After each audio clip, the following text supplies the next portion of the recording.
다음은 마지막으로 마이애미 돌핀스 이야기 해보도록 하겠습니다. 돌핀스는 8승 9패를 기록했죠. 요 성적 에디님께서 생각하시기에 기대 이상이었나요? 기대 이하였나요? 아니면 딱 기대한 수준이었나요? 네, 이하였죠 사실. 사실 2023 시즌 정말 모두를 놀라게 했던 그 폭발적인 오펜스였죠. 근데 이게 정말 실종이 됐어요. 특히 시즌 초반에. 그리고 뭐 그 외에 뭐 디펜스도 사실은 업앤다운이 컸고요. 그래서 기본적으로 좀 기대 이하의 시즌이었다라고 정리할 수 있을 것 같고, 특히 오펜스에서는 다시 한번 조금 투아의 건강 문제가 두드러졌고요. 투아가 없다면 이 시스템은 의미가 없다는 점, 그리고 NFL은 결국 빠르게 해답을 찾아낸다는 점을 좀 다시금 보여준 시즌이 아니었나 싶습니다. 전반기에 2승 6패로 부진했고, 후반기에 조금 투아가 부상해서 복귀하면서 6승 3패로 조금 분위기 반전하는 데 성공했다라는 점이 그나마 긍정적이고요. 가장 치명적이었던 거는 이 마이클 맥다니엘 시스템의 좀 핵심이라고 볼 수 있는 런게임과 패싱게임의 어떤 이 연계 자체가 되지 않았다는 거. 23 시즌 돌핀스 오펜스가 무섭던 거는 사실 상대로 하여금 런과 패스를 정말 예측 불가능하게 하는 지점이 있었는데, 그러면서 사실 리그 최고의 폭발력과 효율을 자랑했던 것이었거든요. 근데 기본적으로 런 게임 자체가 효율이 안 나오다 보니까 이런 연계성이 아예 사라져버리고 폭발력도 같이 사라져버리는 그런 결과로 좀 연결이 됐던 것 같습니다. 24 시즌 런 게임을 좀 보면은 시도당 야드가 4.0야드밖에 안 돼요. 이게 리그 28이거든요. 지난 시즌 5.1야드를 기록한 거에 비하면 정말 많이 퇴보했다라고 볼 수 있겠죠. 그래서 이런 연계 지점이 좀 사라지면서 기본적으로 플레이가 런과 패스를 나열하는 데 그쳤다라는 점이 굉장히 아쉬웠던 시즌이 아니었나 그렇게 생각합니다. 조금 더 확대 해석을 해보자면 헤드코치인 마이크 맥다니엘의 시스템의 해독이 시즌이 갈수록 점점 늘어나는 것 같아요. 그러니까 상대 팀들이 어떻게 대처해야 될지 이제 더 잘 알기 시작했다라는 거죠. 돌핀스 오펜스 같은 경우에는 하이 모션 레시오를 계속 유지를 했어요. 그러면서 와이드 존 러싱, RPO 운용 꾸준히 활용이 되긴 했는데 상대 디펜스들의 대처가 원활하게 진행이 되면서 공격의 실질적인 효율은 굉장히 저조했습니다. 이 투아의 패싱 성공률 기록 같은 경우는 이게 돋보이긴 했거든요. 근데 수평적 패스 대비해서 수직적 패스의 확장이 많이 실종된 그런 시즌이었습니다. 특히 20야드 이상의 폭발적인 패스가 리그 평균 이하로 떨어졌어요. 이 팀에는 누가 있죠? 타이리킥 힐이 있죠? 제일런 와들이 있죠? 그런데도 불구하고 이 폭발적인 패스가 평균 이하다? 이건 굉장히 큰 문제라고 할 수가 있겠습니다. 이것은 약간 운영적인 측면의 영향도 많이 받았어요. 투아의 빠른 릴리즈 의존에 높아진 부분이 분명히 영향을 끼쳤는데 서드앤 롱 상황에서도 결국에는 효율성 저하로 연결이 됐습니다. 패스를 빨리 던진다는 것은 리시버들이 라우트를 타고 있는 시간 자체가 짧아진다는 얘기죠. 그만큼 긴 야드를 한 번에 획득할 수 있는 환경 자체가 상대적으로 비율적으로 덜 나타난다는 그런 뜻이라고 할 수가 있거든요.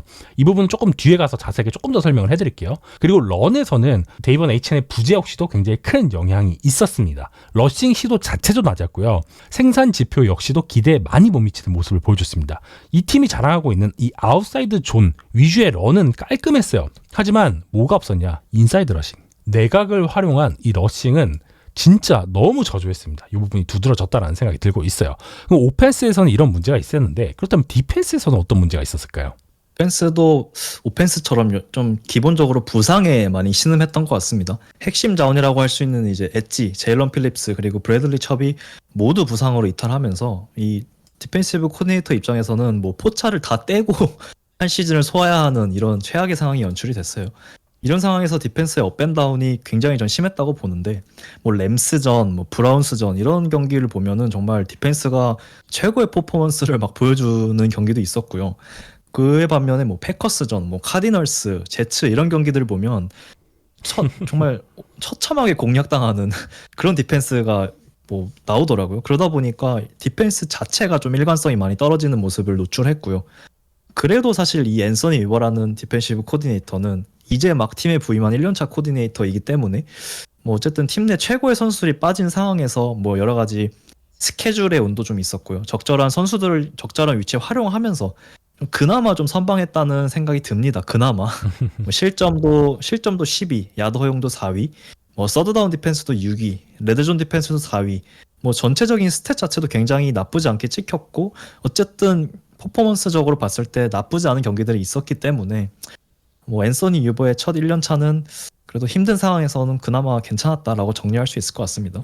앤서니 위버의 디펜스를 조금 더 첨언을 하자면 타삼 언더 베이스를 가져갔어요. 그리고 저번 홀란드를 중심으로 해서 스플릿 세이프티 리드를 유지를 했고요. 커터스, 커버 6 그리고 약간 전통적이지 않은 템파 2를 활용하는 것이 눈에 띄더라고요. 이때 빅니켈을 활용하는 그런 디펜스가 좀 눈에 보이는 그런 전술 운영이 확인이 되었는데 이 스냅 후에 세이프티와 니켈 백의 어떤 교차를 통해서 다양하게 전술 구사를 잘 했습니다. 특히 레드존에서 이 빅니켈 패키지의 활용이 굉장히 돋보였는데 다만 인터셉션 측면에서 즉 어떤 생산성 측면에서 조금 아쉬움이 있었어요. 아무래도 전방에서 건강하고 파워풀한 어떤 제일런 필립스라거나 블래들리 첩을 좋아한 어떤 포맨 러시를 기대를 했었는데 이게 잘 안 이루어진 부분 이게 아쉽다라고 할 수가 있겠고요. B갭에서 나타나는 어떤 폭발력 이것도 많이 아쉬웠습니다. 그래서 더블팀을 확실하게 끌어낼 원테크 정렬을 하거나 쓰리테크 정렬을 하는 이런 선수들의 부재는 실질적인 프레셔 부재로도 연결이 되기도 했습니다. 이런 주요 선수들의 핵심 전력 이탈로 인해서 심프레셔 같은 것을 많이 쓰려고 했거든요. 그러니까 블리츠 자체를 엄청나게 많이 쓰는 코치는 아니기 때문에 포맨 러시로서 굉장히 다양한 시도는 했어요. 근데 이게 실질적으로 생산성으로 연결이 안 되니까 모양만 요란한 그런 포맨 러시가 많이 나타났다라는 그런 생각이 들고 있었습니다. 그랬고요. 그렇다면 돌핀스 같은 경우에는 이런 내용들을 바탕으로 어떤 오프 시즌을 보냈냐 요거에 대한 설명 부탁드릴게요. 이제 주요 코치들은 그대로 데려가면서 한 번 더 마이크 맥다니엘을 믿는 모습입니다. 가장 눈에 띄는 변화는 오펜시브 라인인 것 같아요. 이제 레프트 태클이었던 테런 암스테드가 이제 은퇴하면서 팀을 떠났고 주전 라이트 가드였던 로버트 존스, 레프트 가드였던 로버트 존스, 라이트 가드였던 리암 아이켄버그 이 두 선수를 다 교체를 해버렸습니다. 그래서 레프트 가드에 제임스 데니얼스를 영입했고요. 라이트 가드에 조나 사바이나야를 이제 이번 드래프트에 지명하면서 조금 대대적으로 오라인을 개편하는 과정을 진행했고요.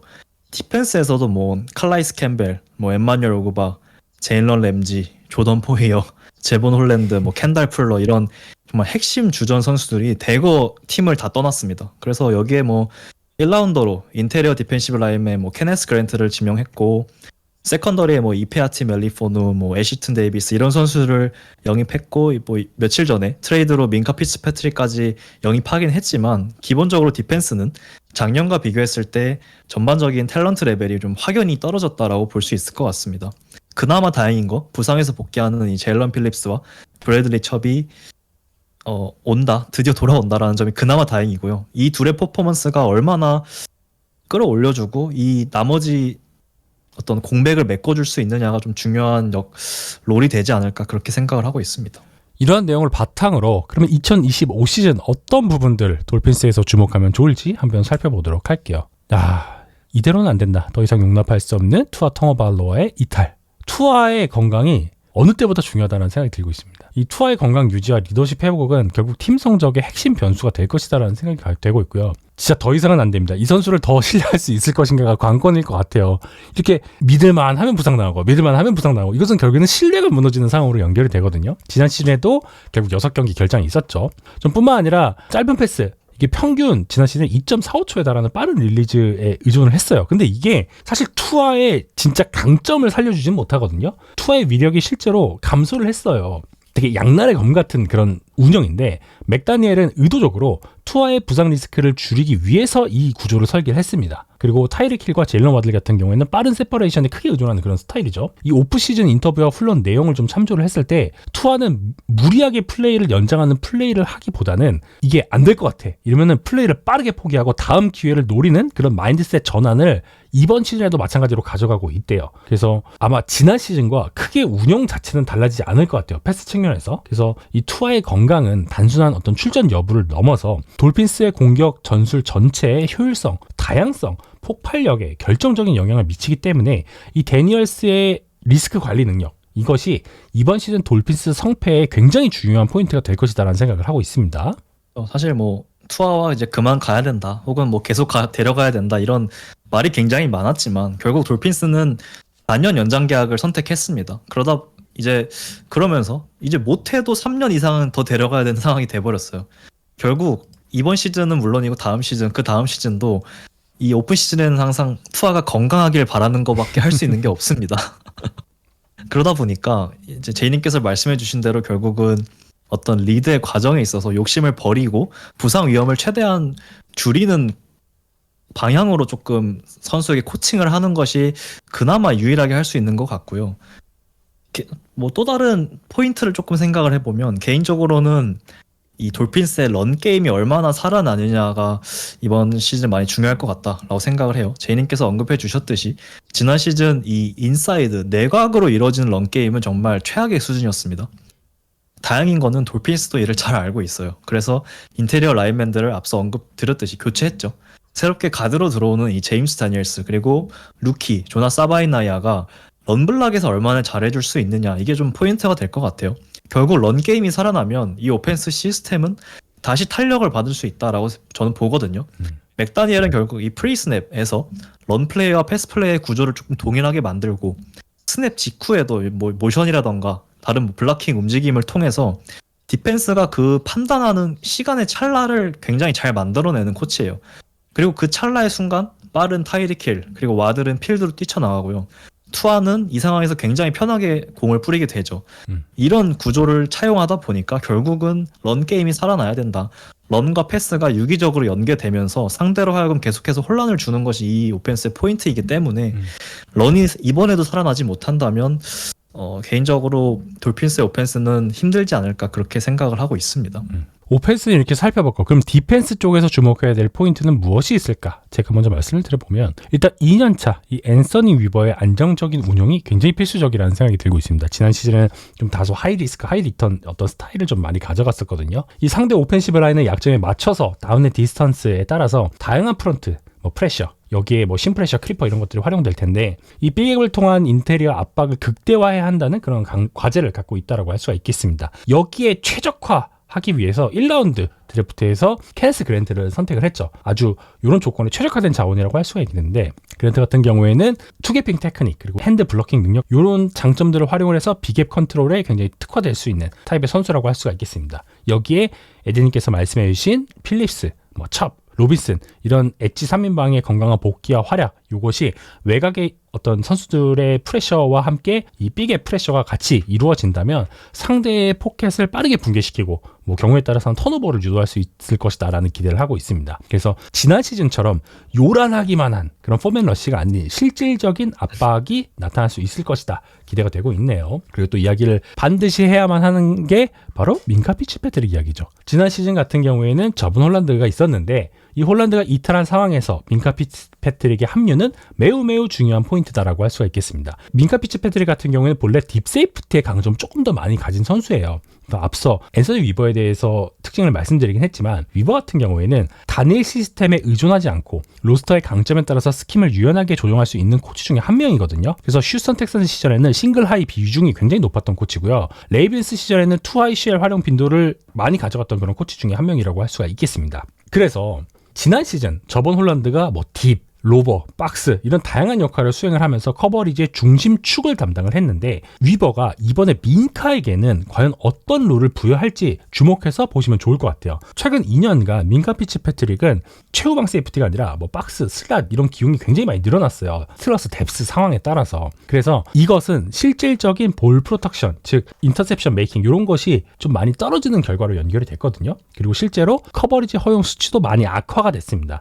하지만 만약에 프리세이프티로서 활약을 하게 되면서 어떤 리딩을 한다거나 실질적인 브로킹을 한다거나 이런 커버리지 능력을 하게 된다면 분명히 리그 상위권 퍼포먼스를 보여줄 수 있을 것이다. 민카의 장점을 극대화할 수 있을 것이다 라는 기대를 할 수가 있어요. 그래서 이런 운영을 위버가 과연 선택을 할 것인가 집중해서 보시면 좋을 것 같다라는 말씀을 드리고 뭐 커버 2, 커버 4, 커버 6 여기에 싱글 하이 여기서 민카 피츠패트릭이 만약에 센터필드에 딱 정렬을 해서 쓰게 된다. 이러면은 포스트세프의 로테이션을 통해서 쿼터백의 리딩에 혼동을 주게 되고 민카의 장점이 극대화될 수 있을 것이다라는 생각이 들고 있습니다. 또한 지난 시즌 위버가 즐겼었던 어떤 빅니켈 패키지에서 민카의 커버리지 범위 그리고 이 디스가이즈 능력 같은 경우에는 충분히 극대화될 수 있는 여지가 다분하다라는 말씀을 드려보겠습니다. 그래서 저희가 이제 이틀 전에 방송할 때 민카의 트레이드에서 결국은 제일런 램지보다 민카의 부활 가능성을 더 높게 본 이유를 지금 방금 잘 설명해 주신 것 같고요. 결국 이 위버라는 앤서니 위버라는 코치는 제본 홀랜드도 활용해봤고 카일 해밀턴도 활용해보면서 리그 최고의 세이프티들을 어떻게 잘 활용하는지 아는 코치예요. 그러다 보니까 민카라는 선수 최고의 퍼포먼스를 낼 수 있는 롤을 맡길 것이고 그렇다면 이번 트레이드는 뭐 조니 스미스를 조금 내주더라도 충분히 가치 있는 트레이드가 되지 않을까 그렇게 생각을 하고요. 뭐 개인적으로 한 명 더 주목해볼 선수를 꼽자면 결국은 루키 케네스 그랜트를 뽑아야 될 것 같습니다. 앤서니 윌버는 매우 유기적인 운영을 할 수 있는 코치예요. 지난 시즌에 결국 4명의 다운라인맨을 활용하는 프론트를 자주 꺼내들었지만 이 다운 상황에 따라서 굉장히 다양한 프론트를 또 사용했거든요. 맞아요. 그러면서 상대 오펜스에 좀 매치하는 모습을 보여줬는데 결국 여러 가지 프론트를 쓰는 운영에서 고정적으로 모든 다운을 소화해줄 수 있는 다재다능한 라인맨이 굉장히 필요하고요. 케네스 그랜트는 그럴 수 있는 선수다라고 생각을 합니다. 주로는 뭐 A갭, B갭에서 더블팀을 조금 먹어주면서 이 또 다른 3테크 디펜시브죠. 디펜시브 라인맨이죠. 잭 사이어의 좀 1대1 찬스를 돕는 역할이 주가 되겠지만 결국 때로는 패스 러셔로서의 어떤 파괴력도 기대할 수 있는 선수이다 보니까 이 앤서니 윌버의 좀 스킴에서 굉장히 중요한 역할을 맡게 될 것이고 뭐 그런 이유에서 당연히 1라운드 상위권 픽으로 뽑았겠죠. 그러다 보니까 이 케네스 그랜트의 활약도 굉장히 주목해 주시면 좋을 것 같다라고 보고 있고요. 제일런 필립스 그리고 브래들리 첩이 무사히 복귀하고 뭐 찹 로빈슨, 잭 사이어까지 있는 이 라인업에서 케네스 그랜트까지 잘 해준다면 정말 이 돌핀스의 디펜시브 라인도 뭐 여타 다른 팀들처럼 무시할 수 없는 굉장히 강한 그룹이 지금 완성이 될 것이다 이렇게 보고 있습니다. 그랜트 같은 경우에는 드래프트 지명 당시에 좀 다소 리치하다라는 평가를 받기도 했었는데 그만큼 돌핀스 입장에서는 이 선수의 활약이 필요하다고 판단을 하니까 그게 과감한 투자를 한 거겠죠. 그렇죠. 그런 내용 바탕으로 돌핀스 이야기 마무리하도록 하겠고요. 마지막으로 빠밤 AFC 이스트 디비전에 대한 시즌 예측 한번 해보도록 하겠습니다. 지난주 방송에서도 말씀드렸지만 이게 진짜 흑역사가 될 수도 있죠. 아니면은 정말 대단한 예측을 하게 되는 걸 수도 있는데 일단 과감하게 한번 예측해보도록 하겠습니다. 저와 에디님의 예측은 어떨까요? 빠밤. 자, 저 같은 경우에는 버팔로 베이스, 뉴잉글랜드 패트리어츠, 마이애미 돌핀스, 뉴욕 제츠 승으로 디비전 성적을 예측을 해봤고요. 에디님께서는 버팔로 빌스, 뉴욕 제츠, 뉴잉글랜드 패트리어츠, 마이애미 돌핀스 순으로 예측을 해보셨습니다. 약간 공통점을 찾아보자면 1순위는 깔고 가는 것 같아요. 버팔로 베이스. 그렇죠. 일단 너무 당연한 1항이 있고 1항이 있다 치고 이제 밑에서 어떻게 될까인데 사실 제 예측이나 에디님 예측이나 순서는 다른데 사실 비슷비슷해요. 어떤 그쵸, 승패의 맞습니다. 차이가 이 플러스 마이너스 차이가 그렇게 크지가 않거든요. 그래서 제가 이번에는 버팔로 빌스부터 일단 이야기를 해보도록 하겠습니다. 제가 버팔로 빌스를 1위로 선택한 이유 중에 하나는 5년 연속 디비전 우승 이 부분 고려돼야 된다고 생각을 하고 있고 이번에도 조시 앨런의 압도적인 시즌 퍼포먼스가 나올 것이다라고 생각이 되고 있습니다. 특히 지난 시즌 보여준 것처럼 빌스는 홈에서 정말 강한 모습을 계속 보여줬죠. 하지만 약간 걱정되는 부분은 디펜스 측면에서 이 신예들의 성장이 얼만큼 이루어질 것이냐에 대한 좀 걱정 그리고 세이프티에 대한 불안감 같은 건 여전히 있는 것 같아요. 일정 자체는 사실 좀 무난한 편이에요. 정규 시즌 자체는 큰 걱정이 없는 그런 스케줄로 짜여 있고요. 다만 여전히 걱정되는 것은 여전히 플레이오프다 라고 할 수가 있겠죠. 에디님께서는 왜 버팔로 베이스를 선택을 해주셨나요? 이거는 사실 뭐 이견이 딱히 없을 것 같고요. 정말 압도적인 1황이 아닌가 싶습니다. 특히 지난 시즌에 이 빌스의 오펜스를 보면은 어떻게 막아야 되지라는 생각이 저절로 드는 굉장히 다방면으로 뛰어난 모습을 보여줬고 폭발력까지 갖추고 있고 안정감까지 갖추고 있기 때문에 전 이번 시즌에 오히려 더 잘할 수 있겠다 싶더라고요. 그래서 조시 앨런이 어쨌든 이 시스템에 더 정착을 했기 때문에 저는 더 잘하고 진짜 이번 시즌은 MVP를 노려봐도 되지 않을까 그렇게 생각을 하고요. 뭐 말씀해 주신 것처럼 결국 정규 시즌이 문제가 아니잖아요. 결국 이 팀은 플레이오프 그 다음이 문제이기 때문에 정규 시즌은 뭐 무난하게 정말 무난하게 이렇게 잘 진행되지 않을까 싶고 심지어 오프 시즌에 디펜스에도 확실하게 정말 투자를 했기 때문에 거기에 더해서 뭐 맷 밀라노라는 좀 상징적인 선수까지 복귀를 하다 보니까 조금 더 기대가 많이 되는 버팔로 빌스의 시즌인 것 같습니다. 그래서 저는 조금 과감하게 14승 3패를 한번 예상해 보도록 하겠습니다. 자, 그 다음은 일단 제가 2위로 꼽았던 뉴잉글랜드 패트리어츠 이야기를 해보면 좋을 것 같은데 저는 2위로 꼽았고 에디님께서는 3위로 이렇게 꼽아주셨습니다. 승수는 똑같아요. 그런 상황인데 그러니까 저는 돌핀스 역시도 뭐 비슷한 성적을 낼 것 같은데 타이브레이커 측면에서 패트리어츠가 올라갈 수도 있지 않을까라는 생각을 하면서 이렇게 진행을 해봤습니다. 사실 이 순위 정하는 게 되게 쉽지가 않았어요. 그러면은 왜 패트리어츠를 2위로 선정을 해봤을까? 와일드카드 다크호스 중에 한 팀이라고 생각을 하고 있습니다. 이 패트리어츠 웨이에 최적화된 그런 검증된 헤드코치의 합류가 인상적이라는 생각이 들고 있고요. 스테판 딕스, 윌 캠벨 이런 오펜스의 보강과 함께 가능성을 보여준 이 드레이크 메이의 약진이 많이 기대되는 그런 시즌이라는 생각이 들고 있습니다. 또한 추가적으로 이 바이위크가 굉장히 적절해요. 그리고 고난이도 연전이 바이위크 이후에 딱 2경기 있거든요. 바이위크 이게 2경기가 딱 이제 고난이도 연전이라고 할 수 있는데 이 부분이 좀 긍정적이다. 그래서 이 팀이 약간 롤러코스터를 타더라도 한 번에 막 침체되는 경기는 크게 예상이 안 된다라는 생각을 갖고 있기 때문에 이렇게 2위로 예상을 해봤습니다. 그러나 좀 가능성만 갖고 있는 현재까지로서는 오펜시브 라인이 여전히 물음표라는 생각이 들고 있고요. 신구 뎁스의 조화가 반드시 필요한 패트리어츠다라는 생각이 들고 있네요. 에디님께서는 왜 뉴잉글랜드 패트리어츠를 이렇게 3위로 선정을 해주시고 8승 9패로 예상을 해주셨을까요? 저도 당연히 작년보다는 좋은 성적을 거둘 것이라고 생각을 하고요. 그러나 뭔가 조금 더 이 위로 올라가기 위해서, 특히 플레이오프권으로 올라가기 위해서는 살짝 걱정거리가 조금 있는 것 같아요. 그게 결국은 오펜스에게 많이 성패가 달렸다라고 보는데, 특히 오펜스의 이 성패에 루키들이 좀 너무 많이 쏠려 있다, 이런 감이 좀 있습니다. 뭐 윌 캠벨이라던가 카일 윌리엄스라던가 뭐 트레비언 핸더슨이라던가 조금 많은 부담이 조금 오펜스 루키들에게 지어지지 않을까, 그런 걱정이 많이 들고요. 그리고 이제 오펜시브 라인 언급해 주신 것처럼 이번에 FA로 데려온 뭐 게럿 브래드벨이라던가 모건 모지스, 이 선수들에게 사실 뭔가 플러스 알파를 기대하기에는 힘든 상황이다 보니까 작년에 고전했던 것처럼 오펜시브 라인이 조금 더 고전하기 시작한다면 결국 이 오펜스도 쉽지 않을 것 같다라는 생각이 들어서, 그래도 물론 작년보단 잘하겠지만 그래도 이 뭔가 승률 5할 이상으로 가기에는 약간 한 2% 부족하다 그렇게 생각을 해서 일단은 3위에 위치를 시켜봤습니다.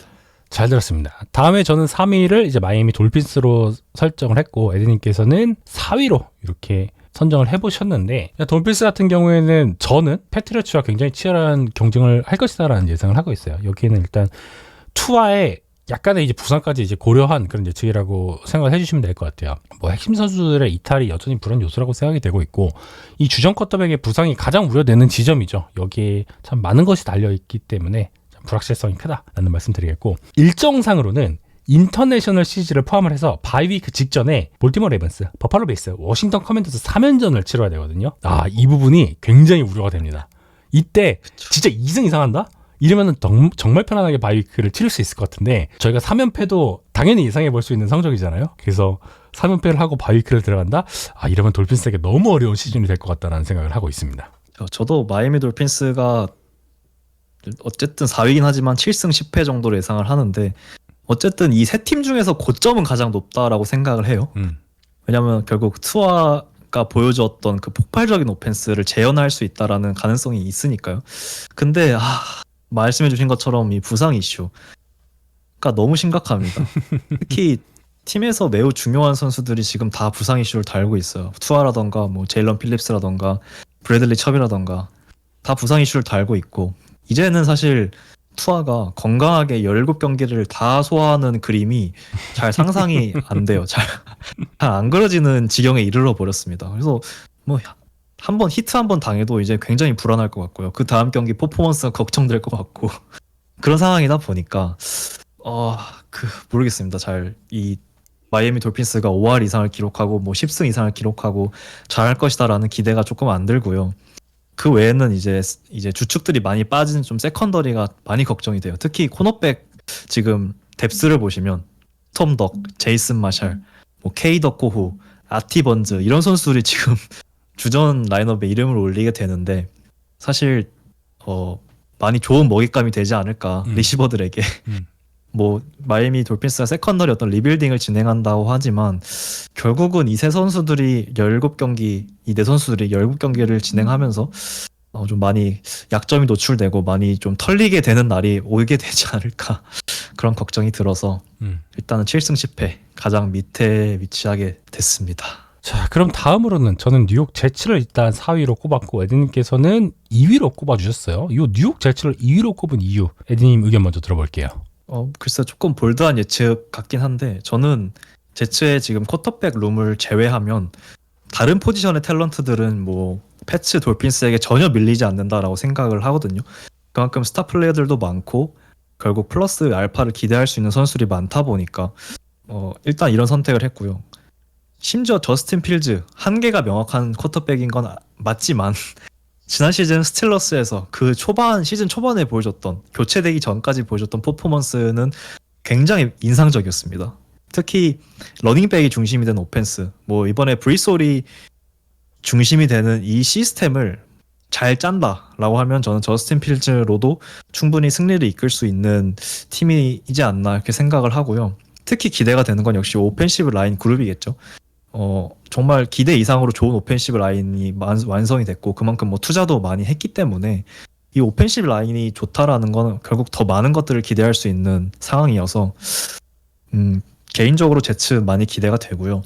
물론 뭐 전반기 일정이 쉽지 않지만 특히 이게 참 NFL이 좀 잔인한 게 1주차에 또 애런 로저스의 스틸러스를 또 잡아놨더라고요. 이게 어쨌든 어떻게 보면 또 리벤지전이고 이 1주차를 잘 승리한다면 좀 저는 어린 팀인 만큼 분위기를 좀 타서 뭔가 플러스를 기대할 수 있지 않을까 그렇게 생각을 해서 결국은 뭐 이 새로운 오펜시브 코디네이터 테너 앤스트랭에게 달려있지만 저는 잘할 것 같습니다. 뭐 그런 좀 볼드한 예측을 한번 해보도록 하겠습니다. 저는 제츠를 일단 4위로 놨습니다. 비슷비슷하긴 할 것 같은데 말씀해 주신 것처럼 뎁스의 어떤 재능들 뭐 이미 사실 작년부터 굉장히 좋았어요. 탤런트가 다른 팀에 밀리는 팀이 절대 아니었어요. 근데 이 팀은 좀 여러 가지 내부 사정들이 있었죠. 그런 상황이었고 제츠는 지금 당장 에런 글렌이 언급을 했었던 것처럼 지금 이 팀은 당장의 성과보다는 장기적인 플랜을 갖고 팀의 컬처를 구축하는 것을 최우선으로 삼아서 여기에 매진할 것이기 때문에 당장 좋은 성적을 기대하기엔 다소 어려울 것이다라는 판단이 들고 있습니다.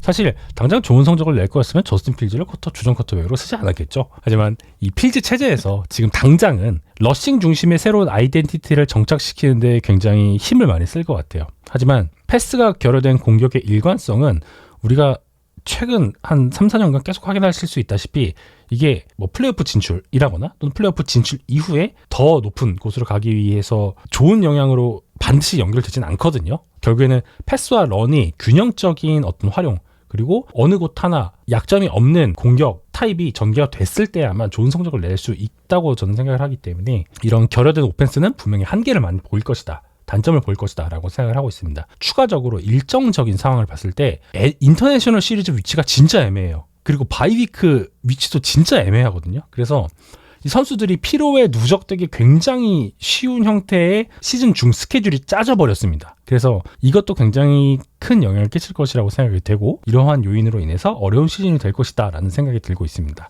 하지만 색깔 자체를 확실하게 가져가는 팀이기도 하고 탤런트 역시도 담보가 된 팀이기 때문에 지난 시즌보다는 더 좋은 성적을 기록할 수 있지 않을까. 하지만 전체적으로 봤을 때는 좀 하위권에 위치하는 그런 성적을 기록하지 않을까라는 예상을 하면서 이렇게 정리를 해보도록 하겠습니다. 마피아님께서는 제츠는 오프시즌의 왕자, 오프시즌에 우승할 것처럼 떠들면 지구 3위, 좀 잠잠하면 지구 4위. 좀 슬픈 말이네요. 네. 작년과 재작년에 제츠가 받았던 기대를 생각을 하면 저런 의견을 주시는 분들도 계실 수 있다는 생각이 들고 있습니다. 오늘 저희가 준비한 내용은 여기까지죠.